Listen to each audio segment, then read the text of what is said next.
Hey guys, it's Ken Barr for Stranger Things, Season 2, Episode 7, The Lost Sister, and I was definitely really looking forward to this episode, especially the way the last episode left off with that amazing cliffhanger. I was really hoping that we would get some really great stakes in this episode, and maybe we get more into that. And what do we get instead? An 11-centric episode. Now, let me just say that on paper, this does kind of make sense. The fact that, 11 wasn't in the last episode at all, that this entire episode focused on her, yes, it does make sense. However, I just don't know if the timing was the best, because while this wasn't at all a bad episode, it's just compared to the other episodes we've had, this really paled in comparison to those, because this show has been on such a high streak, I think, since the premiere, honestly, and the fact this episode didn't even live up to those episodes, it just really was disappointing.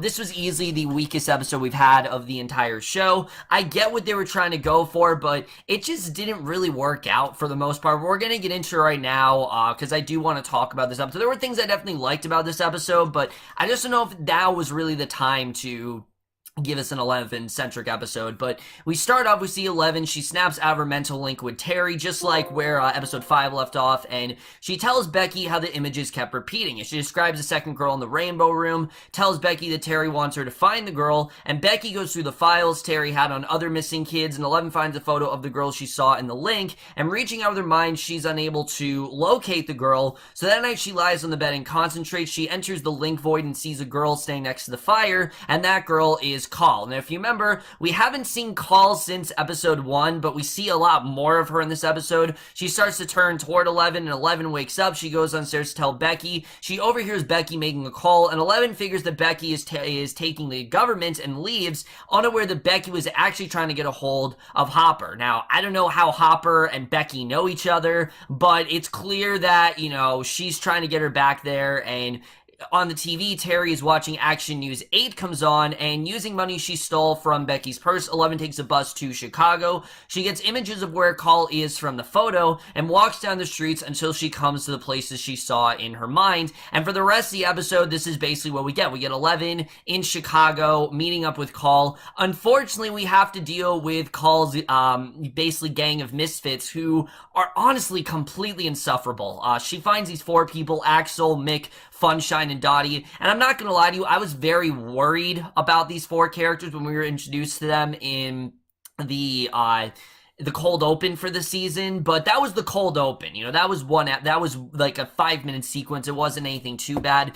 An entire episode, yeah, these characters are honestly insufferable, and I really was not all a fan. And their acting really wasn't great either, but they're gathered around a barrel fire. She says she's looking for her sister, and shows them the photo, and Axel realizes the girl is actually Call, and 11 tells them that no one knows where she is, and when he draws a knife, Axel hallucinates spiders appearing on his body. Call then comes in, Dottie shows her the photo, and 11 tells her that Mama sent her, and telekinetically picks up Axel's knife, folds it up, gives it to Call, and she says that she saw Call in the rainbow room, and Call then shows her the number tattoo on her wrist. They realize that they're sisters, and then they hug, and basically later up on the, and I like this scene. I like seeing these two getting to know each other. The best stuff in this episode is Call and 11 scenes together, and I will say that from, a standpoint of these two getting to know each other, this episode did succeed in that regard.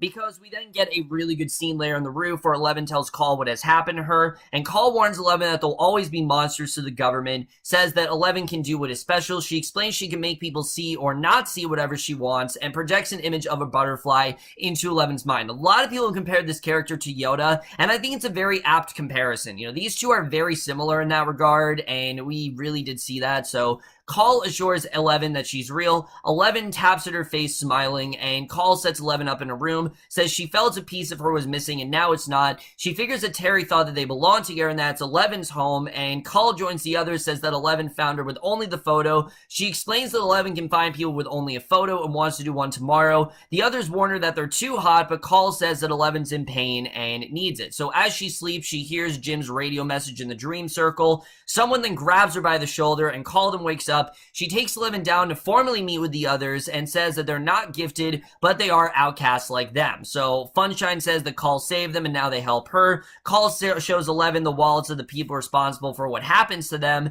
and 11 realizes that they kill them. They actually kill these people, and Call says that she makes them pay for their crimes. 11 tells them that she's killed because they wanted to hurt her, and that's the only reason why. And Call says they're just making the first move against the people that want to hurt them. So we basically have sort of this outsiders type group. That's kind of what we're trying to get here. So Call takes 11 out, explains she tried to keep her pain inside until it festered, and once she confronted her pain, she began to heal. They go to a train yard, and Call tells 11 to draw a train car to them. 11 concentrates and is only able to move it a few feet. Call tells her to find the anger that 11 used against the government, and 11 remembers Mike and Max together, and fighting with him, she moves the car toward her. Her nose is bleeding. The others cheer as they see what she can do, and I did like this scene. I like seeing Call get 11 to, focus on her powers a little bit more and hone in on, her abilities and really see how far she can go with this. I mean, she's used her powers before, but she's never really used them to her full ability. In this episode, it really seems like she's starting to. So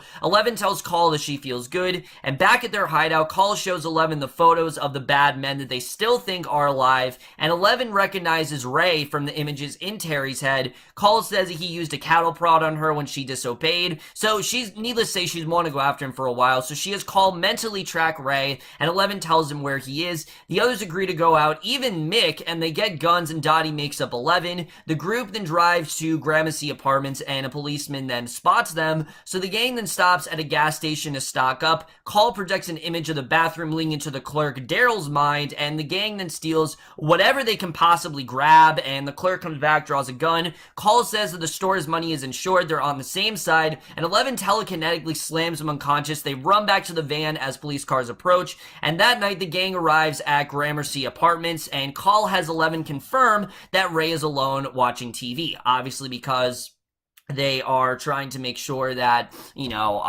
everything's, and that he's, distracted. So Mick stays in the van while the others put on masks. They go inside. 11 telekinetically opens the door, bolt shorts out the TV. It's kind of like the Purge where they're in masks and there's all kinds of terror going on. So they enter the apartment. They tell Ray to sit down.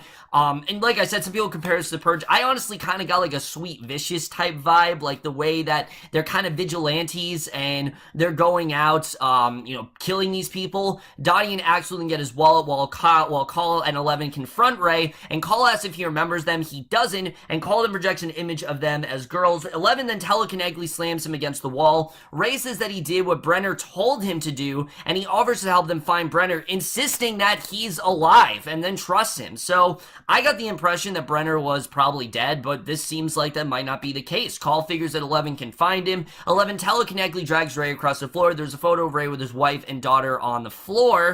So Axel and Dottie then find two girls hiding in the bedroom. They call the police, and 11 then lets Ray go. Axel and Dottie come in, tell them what they found, and Call reminds 11 that Ray didn't show Terry any mercy. So why doesn't she kill him? And when 11 hesitates, Call then draws a gun, prepares to shoot Ray, and 11 telekinetically throws the gun out the window. She's, for whatever reason, just doesn't want to kill him, and the gang then runs back to the van. They leave as the police arrive, and Call tells 11 to never take away her choice. To whatever she does, to not take it away. So back in the hideout, she sits alone in her new room. Call then comes in, says that once she was like her, she's hard on 11 because she sees her past mistakes and points out that they were kids. And when her gifts were strong enough, she escaped and ran as far as she could. And then she found a family and a home, but they couldn't help her, and eventually she lost them. And I did like this scene. I thought the actress who played Call did give a really good performance here. And then Call stopped hiding and used her gifts against those that hurt them, and now 11 has to make the same choice. So Brenner comes in. 11 realizes it's simply just one of Call's projections, and Brenner asks if 11 never looked for her because she thought that he was dead,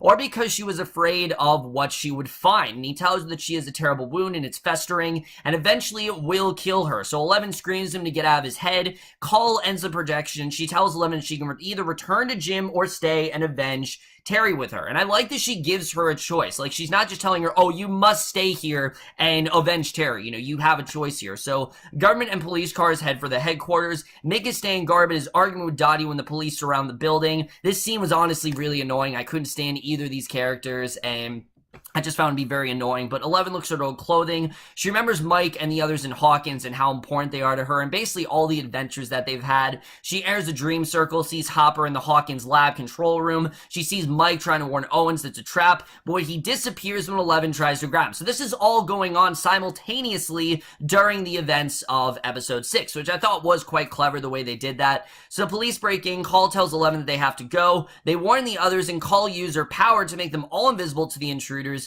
The gang then runs outside. They take cover as more policemen open fire. Call makes the officers think that a wall is sprung up, separating the men from the van. The gang then gets in the van, but 11 tells Call she has to go back because her friends are in danger, and, she realizes that she just wants to be with them. So Call reminds the Terry Center for a reason. They can't save her, but 11 says that she can save her, and she runs off as Call is forced to drop her illusion from the string. The gang then drives off, and I took that as 11's wants to take her in. 11 can open her up to a better world where they're more accepting and things are just easier there. So later 11 gets back on the bus. She heads back to Hawkins and an elderly woman asks her if she's okay. She sits next to 11 to keep her company. 11 finally says she's going home, ready to rescue her friends, and that is the way this episode ends.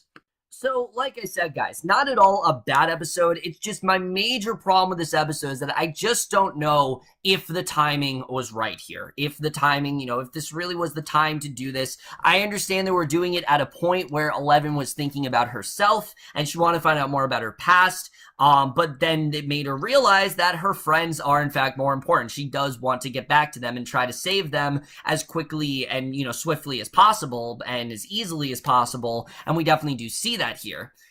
However, the other characters we met in this episode were honestly insufferable, but minus Call. Call was fine. I really have no problem with Call. I like the scenes between her and 11. And like I said, I got the impression that 11 is going to try to get Call to Hawkins. She's going to try to break her out of Chicago. It's clearly not a safe area. I don't know when Chicago has been a safe area. It's still a dangerous area to this day. But she's going to try to get her out of there as soon as possible and, get her back and get her to Hawkins, Indiana. I think we're definitely going to see that maybe at the end of the season. I don't know exactly when that's going to take place, but I would not be surprised if Call next season does end up in Hawkins, Indiana. I'm just hoping if that's the case that her brand of misfits are nowhere to be found because I could not stand a single one of these characters. They were so unlikable, they were so one-dimensional, and the acting was awful. I mean, the acting is some of the probably the worst we've seen this entire show. And it's mainly because all of the acting up to this point, the casting has been great. There has been a single actor I'm like, oh no, the casting wasn't good there. Oh no, I didn't really like this actor.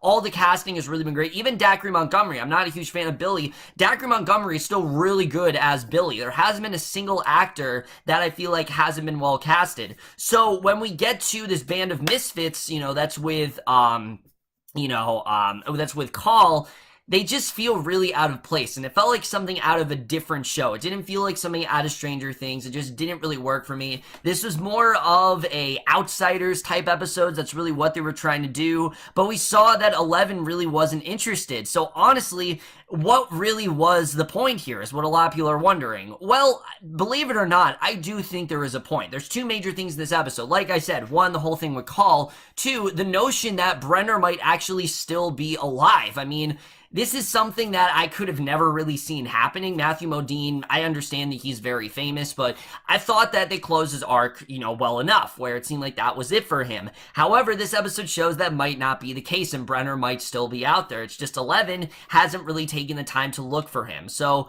sure, it was a projection that Call did summon, but does that mean that he is still out there? Is it actually possible? We'll just have to see really what's going to happen there if he actually is still alive. So I'm interested in seeing really how that all does play out. But honestly, I am just really looking forward to seeing 11 get back to her friends. We've had 11 pretty much separate from everything all season, so I am looking forward to her getting back to Mike, Lucas, Dustin, Will, all of them. Hopefully getting along with Max. I'm looking forward to seeing how that all does turn out. Like I said, not all a bad episode. Millie Bobby Brown, as usual, was fantastic. I thought the actress that played Call as well was really good here, and I thought their interactions were really well done. I like that Call was very understanding. I like that Call is a lot more experienced with this stuff, and she tried to get 11 to really master her powers. And I like the line she told her, where she told her, we can't save you, but 11 told her that she's going to be the one to save her. So again, I think that's alluding to the fact that she is going to end up there. Like I said, Linnea Berthleson, sorry if I'm pronouncing her name wrong, but she did a really good job here. I really did like her performance. It's just everyone else I honestly couldn't stand, and this was just an episode where I could have easily seen this as a B plot. Did we need an entire episode focused on 11? No. I understand Millie Bobby Brown is a huge talent. I'm very happy they gave her an episode, but I just don't know if this was the right time to do it. But ultimately, guys, like I said, this was the weakest episode of the season for me and the show as a whole, and I am going to give Stranger Things Season 2, Episode 7, The Lost Sister, a B-. Not at all a bad episode, just really weaker compared to everything else that we've gotten prior. But over, guys, for this episode of Stranger Things, most guys thought this episode overall, left your thoughts in it. Like I said, I did hate this episode. It's just compared to the others, it wasn't nearly as interesting or as compelling as some of the others have been. And I am looking forward to seeing the final 2 episodes and seeing the way everything does play out. But that's it for my review. Hope you guys enjoy. See you guys in my next video, and we'll see you guys for that. Okay, bye. I get so lonely when she's not